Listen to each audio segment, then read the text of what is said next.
どうもベルです。今回はグランドマフィアの、気まぐれコラムということで、おすすめ英雄解説をやっていこうかなと思います。このシリーズが3回目になる今回なんですけども、今回は、バイク端種のおすすめ英雄についてと、内西洋英雄について、お伝えしていこうかなと思います。まずはバイカー端種のおすすめ英雄についてなんですけど、無課金英雄で、ギガント、マジシャン、キャプテン、ファング、すいません。キャプテン、スマッシャー、ドローンマスター。で、あとバランス用英雄で、無課金英雄と言っていいのかわかんないんですけども、ちょっと今この画面にいなくて申し訳ないんですけど、セクシーキャットを金にした後に、ヘルイベントで入手できるプロフェッサーですね。で、課金英雄が、百花繚乱、ママシータ、ギルティガンナー、で、あとファングですね。で、バランス用で、レッドローズと、スノーストーム。で、あとは超高級課金英雄で、ミラーと、シャドウブレイドですね。バランス英雄と、ミラーとシャドウブレイド抜いたら、無課金英雄が5人。まあ、課金英雄が4名しかいなくて。で、無課金英雄で、まあ、単種でちゃんと使えるとしたら、スマッシャーと、ギガントだけなんですよ。まあ、一応ギガントは、このバランス用英雄としても、使えるというところで、まあ、そこはある種優遇はされてるんですけども、まあ、ちょっとね、単種という面だと、少し心細いのかなと思います。では、バイクの強い順をお伝えしていこうかなと思うんですけど、まず英雄装備なしの時だと、ミラー、ママシータ、シャドウブレイド、ギルティガンナー、スマッシャー。この5名がもう非常に強くて、その次に、ギガンと、百花繚乱、キャプテン、すみません、キャプテン、マジシャンと続きまして、あと次にプロフェッサーが来て、その次にレッドローズですね。レッドローズについては、前回の動画でお伝えした通り、バランス英雄をリーダーにしておく方が、バイク端子だとバレにくいので、いいのかなと思います。その次にスノーストームだったり、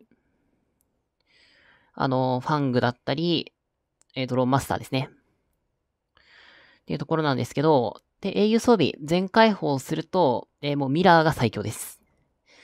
で、次に、ママシータ、シャドウブレイドと続きまして、その次に、ギルティガンナー。で、ここでまた一つ差が開きまして、その次に、百花繚乱、スマッシャー、ギガンと、で、ちょっとまたこの画面にはいないんですけど、プロフェッサーが来て、その次にレッドローズですね。で、その次はまたスノーストームになって、で、ここでまたさらにちょっと差が開きまして、キャプテン、マジシャン、ファング、ドローンマスター。この順番になるのかなと思います。ミラーとシャドウブレイドを置いておくと、ママシータ、ギルティガンナー、百花繚乱、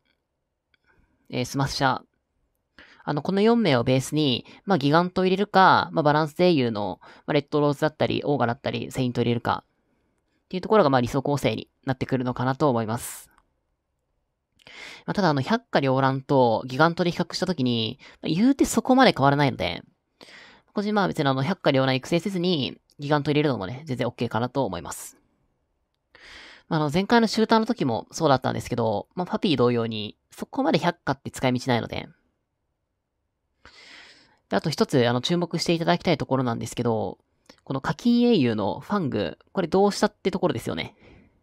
正直課金英雄なのに、そんな強くなくて。てか全然強くなくて。これなんでかっていうともう HP バフ持ってないっていうところでもう終わっちゃうんですけど、ただ、彼結論から言うと、弱くても育成するべきです。なんでかっていうと、投資バフを持ってるからです。ということで内政バフの英雄についてお伝えしていきたいんですけど、内政バフというのは、この建設速度アップだったり、投資速度アップだったり、トレーニングスピードとかですね。あとは、生産量アップとか、そのあたりも内製バフという括りになるのかなと思います。建設速度についてはね、そこまで重要じゃないんですけど、投資バフと訓練バフ。これはめちゃめちゃ重要かなと思います。投資とか訓練ってめちゃめちゃ時間かかるじゃないですか。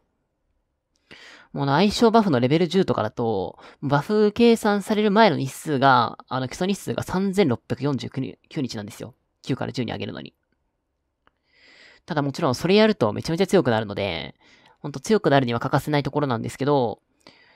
あとこの投資バフだったり、訓練バフのね、実際に減る時間の計算式については、以前の、投資の気まぐれコラムで、お伝えしたので、そちら興味ある方は、概要欄にリンク貼ってますので、そちらご覧いただけると嬉しいんですけど、本当にめちゃめちゃ変わるので、例えば今、私が、訓練するのに、T4 にしましょうか。1万6000人ぐらい訓練するのに、4日と2時間かかるんですけど、これもっとこれで、440%ですね。で、これを、訓練用のセットに、切り替えると、ちょっと周長戦のスキルもあるので、訓練兵数増えるんですけど、600%になって、もう3時間と16時間になるっていうところで、かなりね、変わってくるのかなと思います。で、こんな投資バフだったり、訓練バフだったりっていうのは、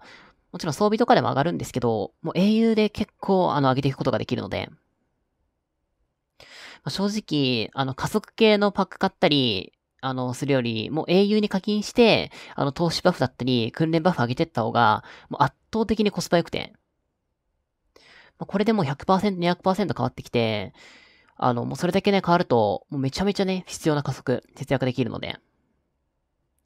なので、戦闘で使わない英雄であっても、内製バフ持ってる英雄については、優先して揃えていくと、いいんじゃないかなと思います。特に翡翠だったり、レッドマンティスとかはね、もうめちゃめちゃ優秀ですね。投資バフと訓練バフ持ってるので。ただ英雄パックって、600円から12000円まであると思うんですけど、2400円以降は正直もったいないので、そこは買わなくて OK かなと思います。コツコツ600円を買っていくのがいいかなと思います。で、あとは場合によっては、英雄ルーレットで、集めていくのも、副産物めちゃめちゃ美味しくて、効率いいので、そちらで集めていくのがね、いいんじゃないかなと思います。あと無課金英雄でも、内製バフ持ってる人結構いまして、まずはヤッシャーですね。こちら投資バフ持ってますので、あと他にエネルギー速度とか持ってますね。もうゲーム始めたら、まず最初に育成したい英雄なのかなと思います。あとは地下取引所で入手できる、ピジョンはね、建設研究と、あとは訓練バフ持ってますので、これも非常に優秀かなと思います。あとセクシーキャットとかも、持ってますね。訓練バフ持ってまして、あとプロフェッサーを持ってるんですけど、ほんとこちらたまに来るね、ヘルイベントとかで入手できるんですけど、まずはセクシーキャットを金にすると、プロフェッサーが入手可能になりまして、あとはですね、生産系バフで、それなりにね、生産量を上げていくことができますので、あとロックだと、ダイヤの生産量を上げることができるので、これは生産系の英雄の中だったら、一番ね、優先度が高いかなと思います。この生産系の英雄については、最終的に全部金になるとは思うんですけど、必要に応じて優先順位付けしていくのがいいのかなと思います。はい、ということで、今回はバイカー英雄についてと、内製英雄について、いろいろとお伝えしていったんですけども、ほんと内製英雄のね、セクシーキャットなんかは、もうヘルイベで入手できて、どれだけまめにやってるかが、ものを言うところだと思いますので、しかもちゃんとね、戦闘でも使えるので、ヘルイベをコツコツやっていくのが非常に大事なのかなと思います。はい、では今回の動画はこの辺りで、締めさせていただきたいと思います。最後までご視聴いただきありがとうございました。バイバーイ。